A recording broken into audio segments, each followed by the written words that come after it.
Nous allons traiter la situation numéro 4. Dans cette situation numéro 4, on nous demande quel est le volume en centimètres cubes de ce prisme droit dans la question A, et dans la question B, on nous demande de convertir ce résultat en litres. Nous allons tout d'abord traiter la question A,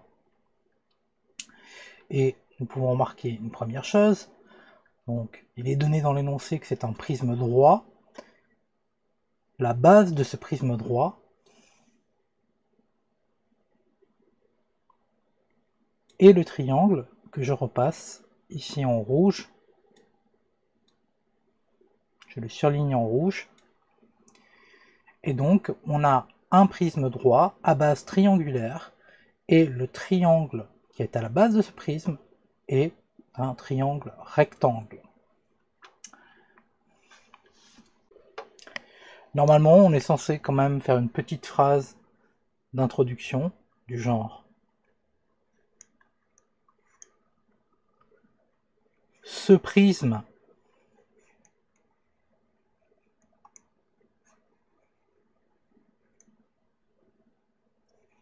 est un prisme droit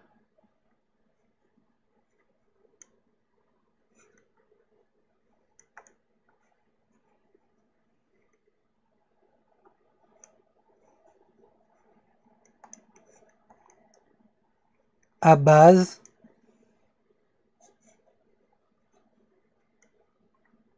triangulaire.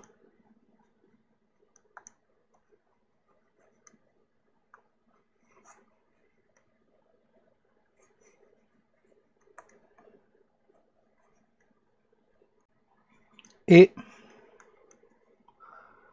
ce triangle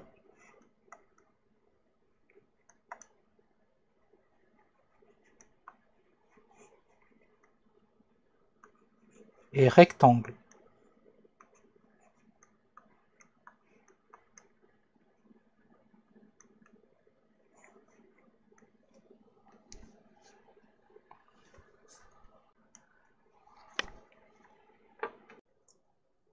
Donc, on continue l'exercice. La question A. Je vous donne une petite astuce, vous pouvez coder le prisme de la façon suivante: ABC, DEF. Évidemment, c'est un choix. Quoi qu'il en soit, le volume de ce prisme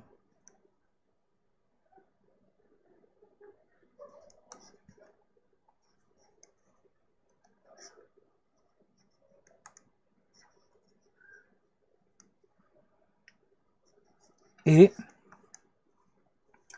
et là vous écrivez la formule, volume égale l'aire du triangle ABC fois la hauteur, qui est bien sûr la hauteur du prisme. Une fois que vous avez fait ça, vous pouvez réécrire avec les valeurs. Vous êtes censé savoir que, étant donné que ABC est un triangle rectangle, on pourrait choisir AB comme base et AC comme hauteur. Il n'y a pas besoin de chercher la hauteur, car c'est un triangle rectangle. Et vous savez que l'aire du triangle ABC, c'est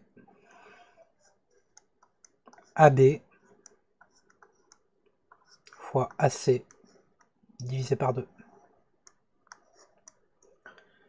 Quant à la hauteur, par rapport à ce qui est écrit, bah, ça va être BE.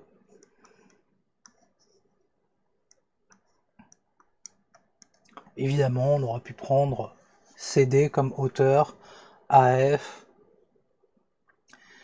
peu importe.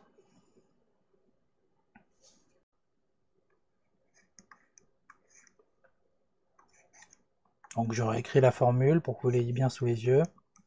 Le volume du prisme est égal à AB fois AC divisé par 2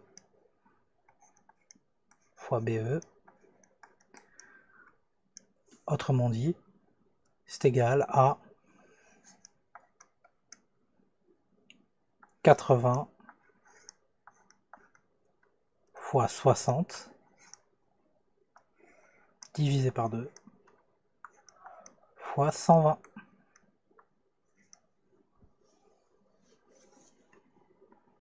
Il ne nous reste plus qu'à utiliser la calculette. 80 fois 60 fois 120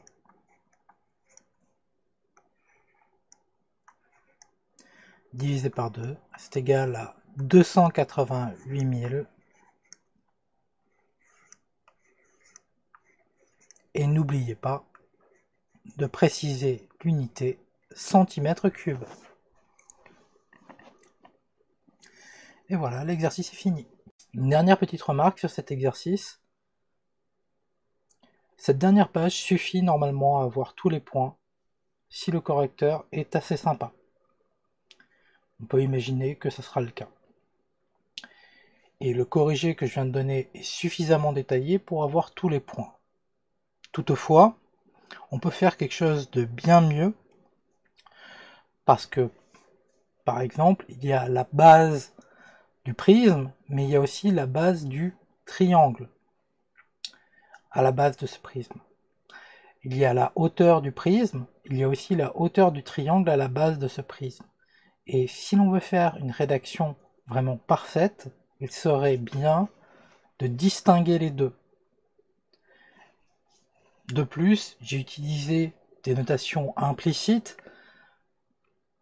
J'ai utilisé V pour le volume, qui est une notation assez standard, mais cela manque de précision. Et c'est pour cela que dans une deuxième vidéo, je vous montrerai un corrigé vraiment détaillé où je ne mets aucun point.